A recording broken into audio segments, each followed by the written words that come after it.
You're listening to the Optimize Your Life podcast with Dr. Sharon Grossman, episode number 37.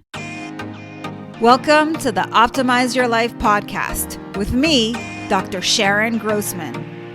As a psychologist, success coach, and emotional intelligence expert, I've spent the past 2 decades optimizing the mindsets of my clients. And now, you too get to optimize not only your mind, but your entire life. Join me. Hello, all you high achievers. Welcome back to the Optimize Your Life podcast with me, Dr. Sharon Grossman. And today we're going to be talking about how to find the best self-care for those of you who are super busy. Now, the reason I say that is because the number one obstacle that people mention when it comes to self-care, if they have buy-in and they really want to engage in these activities, is that they don't have time. And if you have these kinds of mindset obstacles, for sure, you want to go back and listen to episode 36, where we really tackle what is behind some of these mindset obstacles. But today, what we're going to do is actually hone in on specific self-care activities that are going to help you boost your energy and be the best version of yourself. And just to recap, I also want to mention that this is super important because it's going to help you maintain and even boost energy that helps prevent burnout. And it is something that can help de-stress you, and that in and of itself allows you to be more in control of your emotions.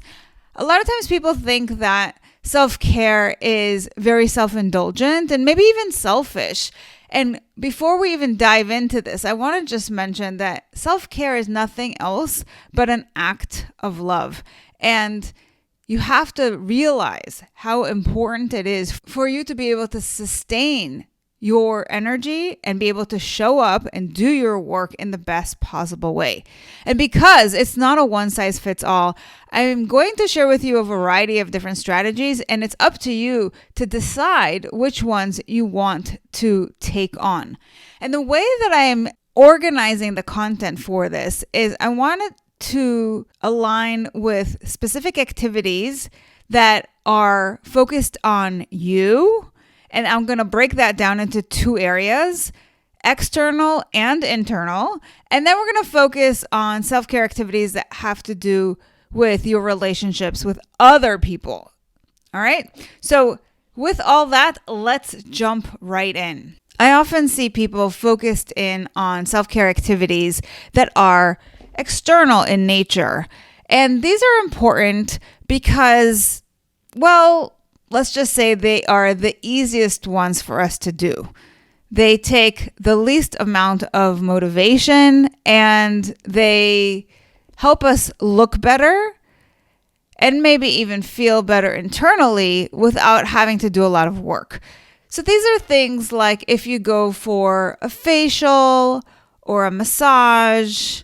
This is when you are taking extra care of your grooming. So doing your hair up nice, maybe getting your nails done, putting on makeup. These are things that we do, most of them daily, some of them a little less frequently, and they just make us feel good because it's a form of taking care of ourselves, and how we look is important. It is the first thing that people see, and so it makes us vulnerable when we don't do these things to making a bad first impression. And it also helps us feel like we have a sense of pride in how we show up. So these are definitely important, but they don't have to all be services that are done for us. We can do these ourselves. It might be that when you are feeling really stressed, you get in a nice bubble bath at home. And when you get out of that bubble bath, maybe you use lotion and take care of your skin. It could be that when you finish working, you change your clothes and get out of the clothes that maybe you were using for your meetings, or if you're working from home for those Zoom meetings, And then putting on something that's a little bit more comfortable, something that's really soft and makes you feel relaxed rather than stiff. So these are external kinds of activities that allow you to take care of yourself. Now let's focus in on more internal self-care activities. And this is where the bulk of self-care really lies. These are the things that you've probably heard of a million times, and maybe you're even doing some of these, or maybe you've had these on the back burner, but you really want to get back to them. So it's a nice reminder of what you could be doing to really expand your repertoire. And one of the things that I want you to consider before we dive into this is, what do you currently have going on in terms of your self-care? And as you listen to me go through this list, I want you to maybe identify one or two things that you can add. Because as we already said, it is so crucial to your energy maintenance, to avoiding burnout, to just making sure that you are showing up in your best version. So here are some of those internal self-care activities. It might be something like practicing yoga or meditation.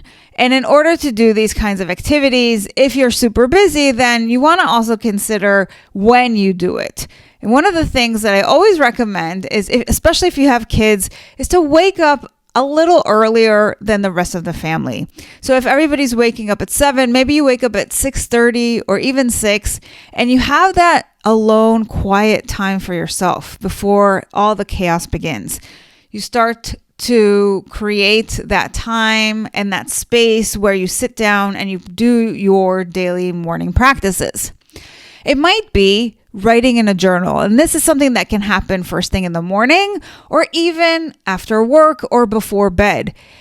And it's just an opportunity to just dump out things that are in your mind that you are trying to capture on paper and maybe you want to go back to and review at a later date. It might be, even more specifically, a thought download, which is where you really just dump onto paper all of the thoughts that you have, especially when you're feeling kind of stressed out.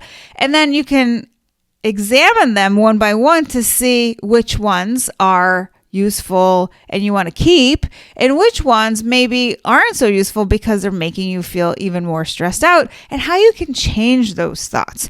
So that's something that I often teach my clients to do because it's so empowering to be able to sift through your thoughts and find out which of them are actually true and which of them are just your subjective opinion, in which case you can change them.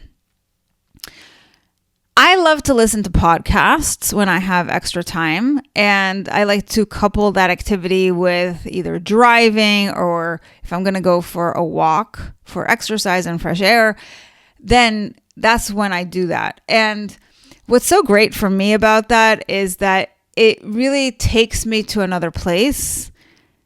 And depending on what you're listening to, like if you're listening to this podcast, for instance, it also allows you to grow because you're learning new concepts and you are expanding your way of thinking about things. So it's an opportunity to really maybe get some entertainment, work on self-improvement. Any of those things can be part of your self-care.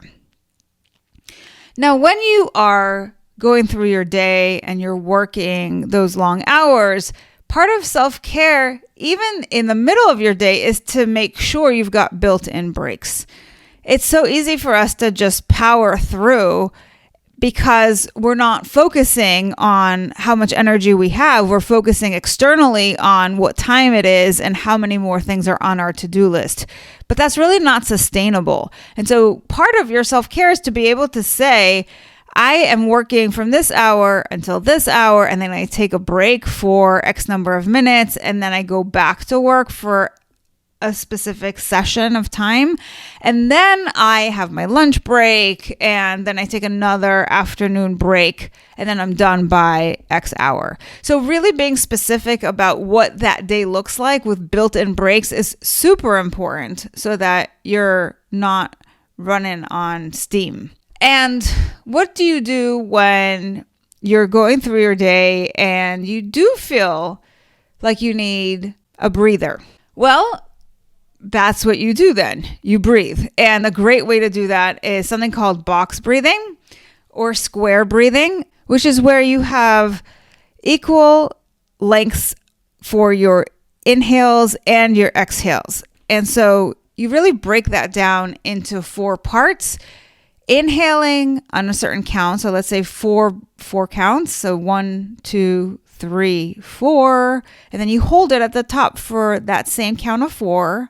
And then you exhale for 1, 2, 3, 4. And then you hold on empty for 4. Obviously, you would do it slower than the way I was counting, but the idea there is the same. And you can change that number and increase it to 6 or 8 or even counts of 10. And it allows everything to just slow down. And it's such a nice little change from whatever you are dealing with in your life. Just really recalibrating and being able to come back stronger. And it really just takes a minute or two to do. I can't overemphasize the importance of sleep. And you've probably all heard about how important sleep is, but are you getting enough sleep? So many of my clients are focusing in on getting things done, and some of them are night owls, or they'll just continue working late into the night because there's so many more deadlines and projects that they haven't completed that they're basically burning the candle on both ends. And that is absolutely a recipe for burnout. And so one of the things that I want you to consider is not only how you're structuring your day during the day in terms of when you start, when you finish work, and those built-in breaks that we talked about, but also when you go to sleep. And you should have a hard cutoff time where you start to wind down and get ready for bed and turn everything off, including your phone or anything that might disturb you. Sleep is where we get to recharge our batteries. And it's the equivalent of you plugging your phone in so that you'll have a full battery to work with the following day. And I want you to really take this seriously, because it's when we don't get enough sleep that we're not able to focus, that we run low on energy, we are less resilient, we are more prone to disease. There are so many reasons why you need to be getting adequate rest, and you need to also figure in how much rest you need for you, because it varies from person to person. But on average, we say about 8 hours a night is sufficient. When it comes to intake of food and drink, you also want to consider what you are putting into your body. And that is a form of self-care. So for instance, if you drink alcohol, you want to make sure that you're not drinking a lot, especially before bed, because it starts to interfere with your sleep. If you drink coffee or any other forms of caffeine, you want to make sure that you're not taking anything with caffeine after maybe 3 o'clock, because it can also interfere with your sleep. And finally, when you think about food in particular, you want to make sure that you're not taking a lot of sugar in with your diet, because that really creates this up and down roller coaster in terms of your blood sugar and your ability to stay stabilized. You end up having these highs and lows, and that only requires you to keep taking more sugar in and creates a bit of an addiction. So you want to make sure that you have this clean diet that is comprised of healthy foods, that you're not taking anything in excess, especially things that aren't good for you, and that when you do give yourself allowances, that you do so moderately. Now, we all know the benefits of exercise, and so I want to ask you to consider if you have an exercise routine and how that's working out for you. So for some people, they might have scheduled things that they do on specific days, and if that works for you, that's fantastic. For other people, it is more of something on their to-do list that they hope to one day get to. And if that's you, I want to really encourage you to think about what kind of exercise gives you a sense of enjoyment, that when you do it, you actually enjoy doing it. And when you're done doing it, you feel really good. And those are the kinds of activities to perhaps start with in order to gain the benefits that exercise can give you. And the reason I say that is because we sometimes think of exercise as something that is hard and we're not as motivated to get up and do. We think about how hard it is to go to the gym or to go lift weights. But exercising doesn't have to be so one-dimensional. We can do something fun like a dance class perhaps, or even if you're taking a yoga class, yes, that's really good for your mental health, but it's also amazing for your body because it allows you to build strength and flexibility, and it is really mentally challenging as well. So you're building up your focus, right? So consider what kind of exercise is the best kind of exercise for you. And you might have a few different kinds, and you can have different activities on different days, or depending on what you need at a particular moment, then you can have a go-to activity.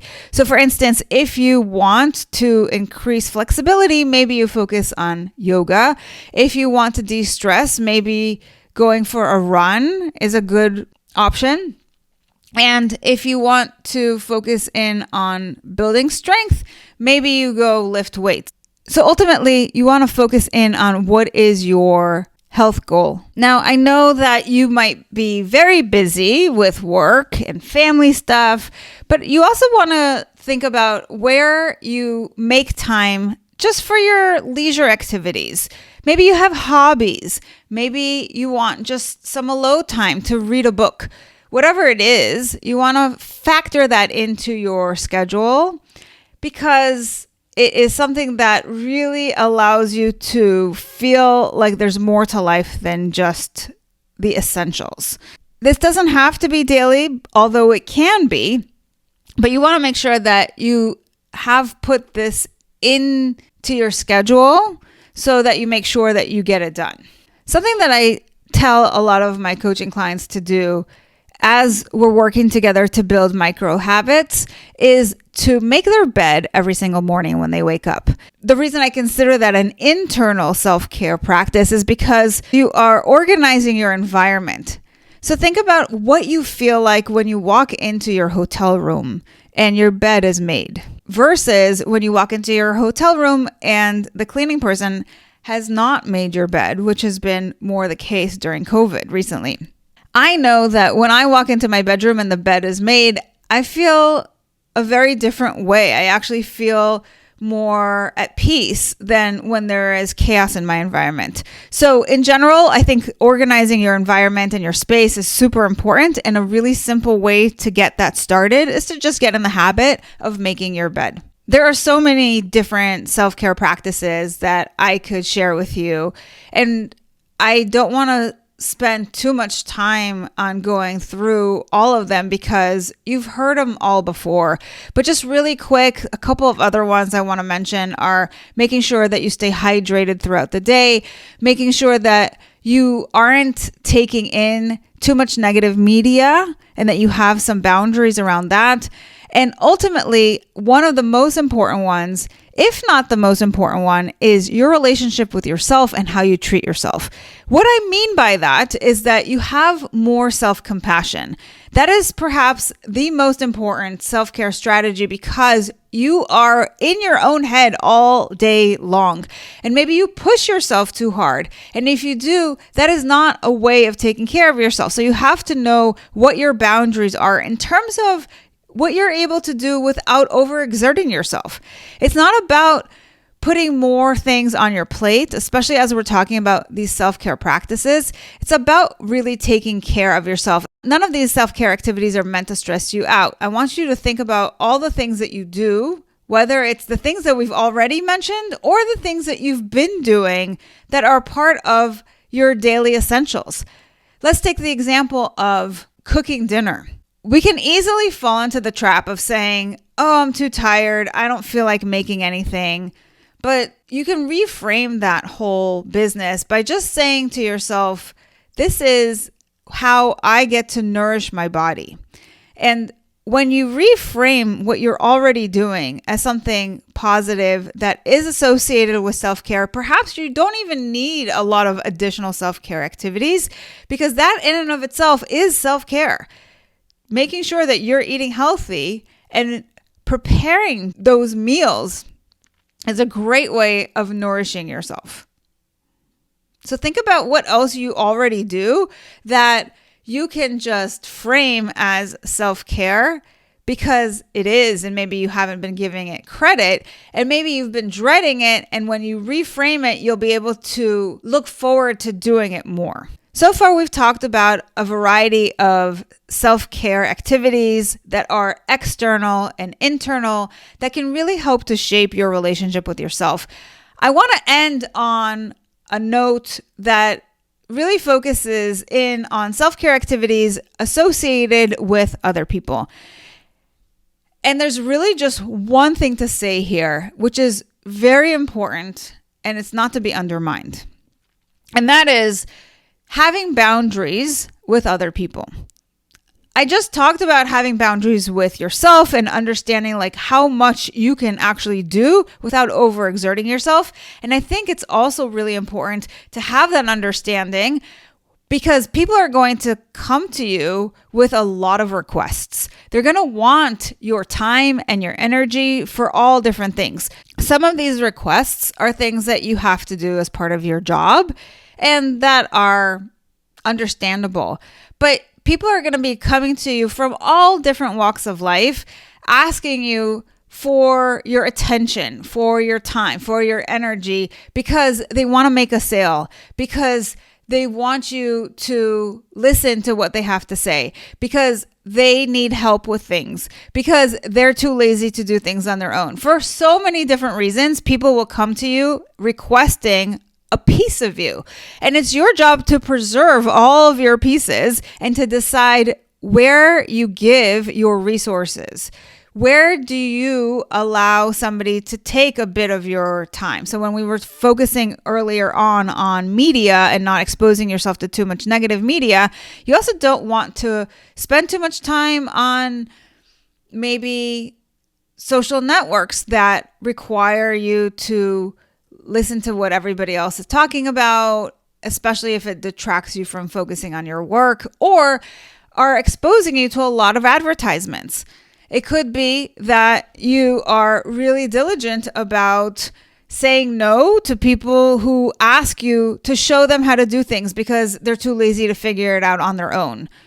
It might be about telling your kids when and how much time you're going to spend with them because you have other things that you need to focus on, especially on days where you're working from home and maybe it's a holiday and they have off from school, or maybe it's the weekend and it's time to clean the house, or you have something else like food shopping that you need to do. So being really clear on what you need for you is a starting point that allows you to be more intentional about how you spend your resources and more in tune with your boundaries so you can communicate effectively to others about what you can and cannot provide for them. So as we mentioned in the beginning, if you are in the process of figuring out your whole self-care business, and you have some mindset obstacles, you really want to start with those. Once you've cleared those out of the way, then you want to focus in on what can I do to maximize my resources, be it my time, my energy, my focus and attention. And that's going to allow you to have a better relationship with yourself, to be in the best mind space and in the best health. And then to be able to have good relationships with other people, because you'll be able to effectively communicate what you are able and willing to do for them and where your boundaries are. Now, if you want more resources to really help you with your mindset so that you're not trying to figure it all out on your own, I welcome you to download your own copy of the Mindset Mastery Toolkit. Just go to bit.ly/Mindset Mastery Kit. It's a great way to get started on your journey to really mastering your mind and being able to overcome any sort of obstacles that will ultimately, when not taken care of, lead you to feeling stuck and to having a lot of unnecessary stress in your life. And of course, you can come back week after week and listen to this podcast because I'm always here to share with you how you can optimize your life. Until next week, take care. Thanks for listening to the Optimize Your Life podcast. If you loved what you heard, join my Tribe to Thrive. It's a free community where you'll receive daily tips and weekly trainings to optimize your life. Go to drsharongrossman.com to sign up. I'll see you on the inside.